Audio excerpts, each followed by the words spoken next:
Bonjour Emmanuel Davidenkoff. Bonjour Claude.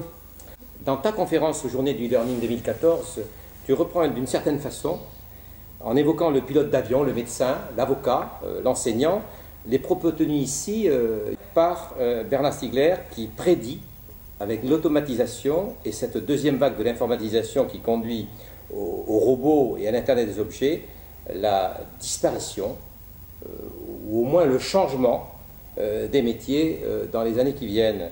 Est-ce que tu pourrais préciser ta pensée ? Je pense qu'un certain nombre de métiers qui sont des métiers auxquels on se forme aujourd'hui à Bac+3, Bac+5 vont être impactés par le numérique et par la robotisation comme les métiers de l'agriculture ont pu l'être quand on a inventé la moissonneuse-batteuse. Alors, ce n'était pas le numérique, mais c'était déjà la mécanisation.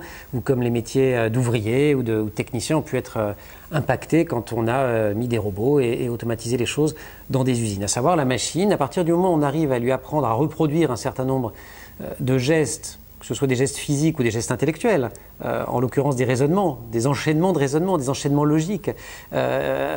Si on arrive à maturité, à un produit qui permet de le faire aussi bien, voire mieux que l'être humain, il n'y a pas de raison que l'être humain s'en embarrasse. Il déléguera à la machine ces choses-là. Donc je suis tout à fait d'accord là-dessus. Accessoirement d'ailleurs, à l'étudiant, c'est un enjeu considérable pour nous, puisqu'on essaye de conseiller les jeunes sur leur orientation. Ce sont des jeunes, pour ceux qui sont en troisième aujourd'hui, j'avais calculé qu'ils prendraient leur retraite en 2065 ou 2067, et encore si on ne nous fait pas travailler 10 ans de plus à ce moment-là.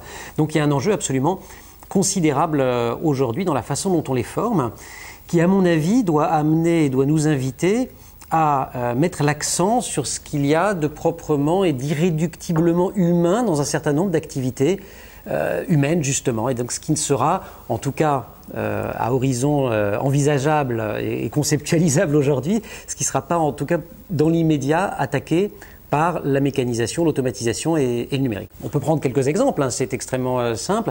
Si vous prenez l'exemple de la médecine, par exemple, aujourd'hui on consacre une énergie folle à amener les futurs médecins, et on les sélectionne là-dessus, hein, à savoir des choses par cœur. Ces choses par cœur pour émettre des premiers diagnostics. Aujourd'hui, on a des outils qui vont être capables, enfin qui sont déjà, mais qui sont de plus en plus capables d'émettre ces premiers diagnostics de manière très, très utile.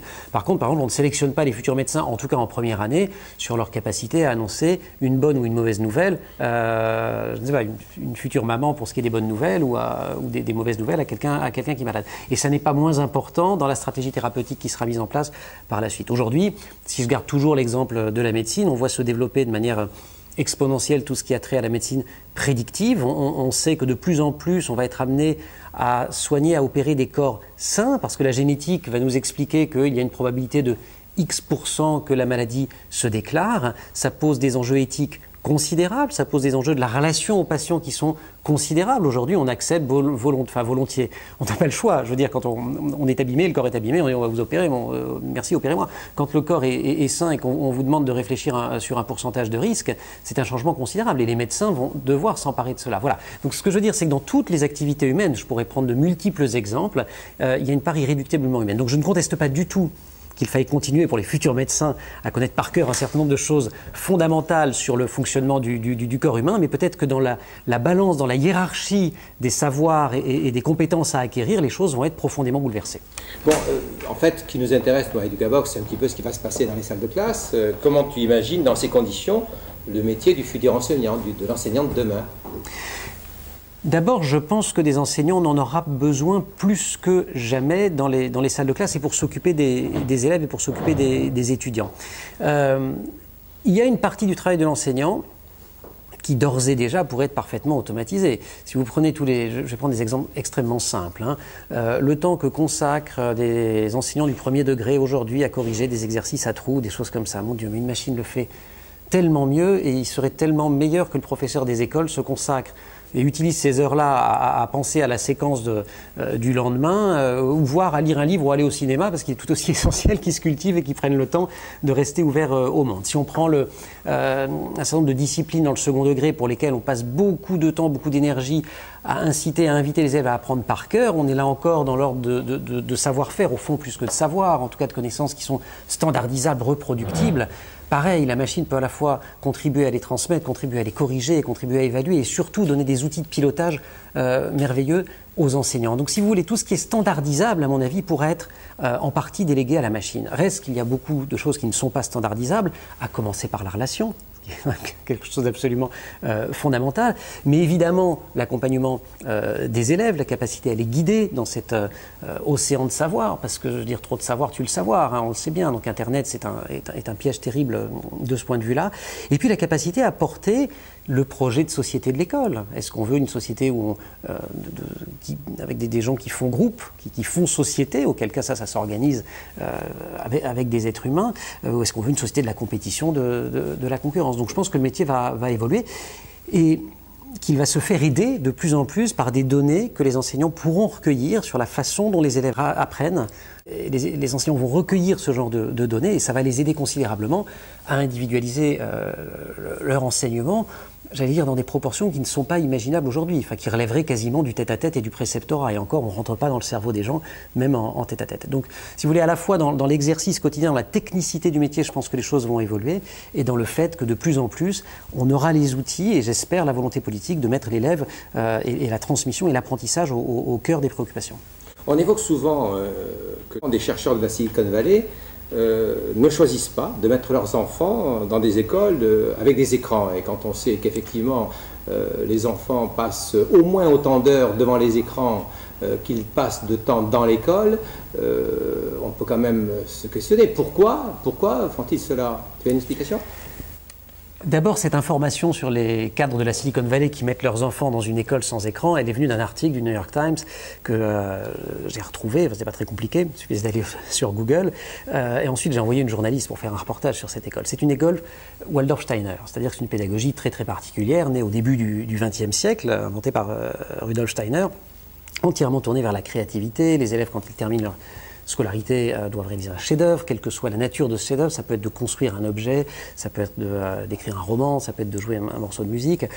C'est très tourné vers la créativité, l'imagination, la collaboration entre les élèves, il n'y a pas de notes, etc., etc. Donc c'est vraiment une pédagogie qui fait une très large place à la capacité à faire des choses que les machines ne font pas au fond, c'est-à-dire à innover, à créer, à avoir une pensée disruptive, à décaler les choses. Donc au fond, si vous voulez, je pense que les cadres de la Silicon Valley qui mettent leurs enfants dans cette école-là font ce que font tant de parents, c'est-à-dire qu'ils mettent leurs enfants à un endroit qui leur permettront de faire le même métier que papa et maman, si je le dis de manière très simple.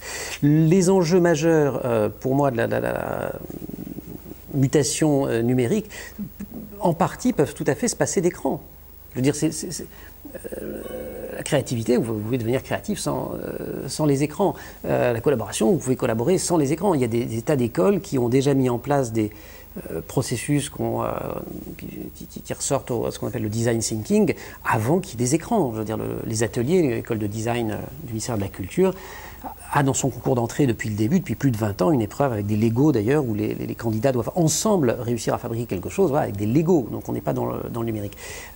En outre, les enjeux que pose le numérique sont parfois des enjeux éthiques, des enjeux de compréhension du monde, qui là encore peuvent se passer des écrans pour une partie du moins. Les chauffeurs de taxi, ils sont impactés par le numérique, je ne parle pas de leur GPS, je parle de l'arrivée d'offres différentes, low cost, qui proposent aux gens de se déplacer autrement. C'est un impact considérable. S'ils ne sont pas capables d'en penser les enjeux, leur métier va être considérablement compliqué et rendu plus aléatoire et plus difficile. Si l'école ne se charge pas de transmettre cette culture-là avec ou sans les écrans. Alors moi je pense malgré tout qu'il faut mettre des écrans, mais si l'école ne s'en charge pas, qui va s'en charger? La sphère privée. Et on sait bien dans ces cas-là, et c'est largement documenté par la sociologie malheureusement, on sait bien dans ces cas-là que certains seront plus égaux que d'autres, tout simplement parce que les familles n'ont pas la même conscience des enjeux attachés à la culture en général et à la culture numérique en particulier.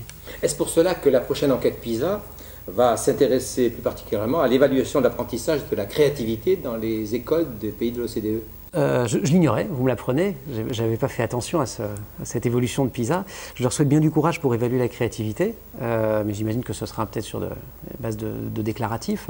Mais oui, si tel est le cas, ça me semble tout à fait fondamental. Le numérique nous invite, une fois de plus, nous ramène à l'humain, à ce que nous sommes. C'est des questions philosophiques, assez vertigineuses d'ailleurs, et qu'il appartient au système éducatif de traduire en dispositif éducatif et en projet de société. Par 2 fois, tu as cité l'humain. Et en conclusion de ta conférence, tu as affirmé que la réponse à la machine, c'était l'humain. Alors, Tsunami destructeur ou conversion pédagogique, le numérique dans l'école, dans l'éducation? Comment tu vois ça? J'ai cité l'humain 2 fois ici, j'ai cité dans ma conférence, et pour autant que je me souvienne, et pardon de me citer, mais c'est le dernier mot de mon bouquin, en disant que j'espère que l'éducation nationale et l'enseignement supérieur comprendront que leurs ressources sont avant tout humaines. Oui, pour moi, tsunami numérique, c'est une façon de ne pas dire conversion pédagogique. De la même façon que dans le supérieur, je pense que les principales évolutions du moment, au fond, ne sont pas liées aux MOOC, mais c'est par les MOOC que le débat émerge, se construit et que les dynamiques se produisent. Je pense qu'il en va de même dans l'enseignement scolaire. Aujourd'hui, il y a des débats autour du numérique. On a structuré une direction du numérique au ministère. Il y a des référents numériques dans les académies. Je pense que c'est une façon de réinterroger la place de l'élève, les missions de l'école. Tout ça est parfaitement, évidemment, indissociable du travail qui a été enclenché sur la définition des programmes et sur la question de l'évaluation. Enfin voilà, tout ce qui a été mis en place. Mais de grâce, j'allais dire, pensons-le en mettant le numérique dans le paysage pour une raison très simple. Moi, j'étais déstabilisé pendant quelques mois.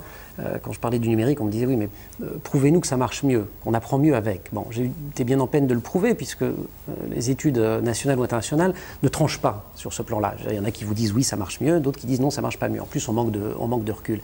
Mais j'allais dire aujourd'hui, il faut dépasser cette problématique-là. Il est là, il est leur vie.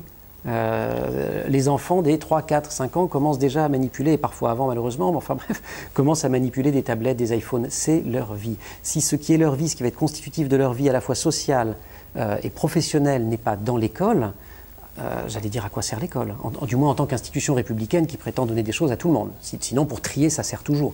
Mais si c'est pour donner des choses à tout le monde et produire une société si possible un petit peu harmonieuse, elle ne sert plus à rien. Merci beaucoup Emmanuel Aviankov.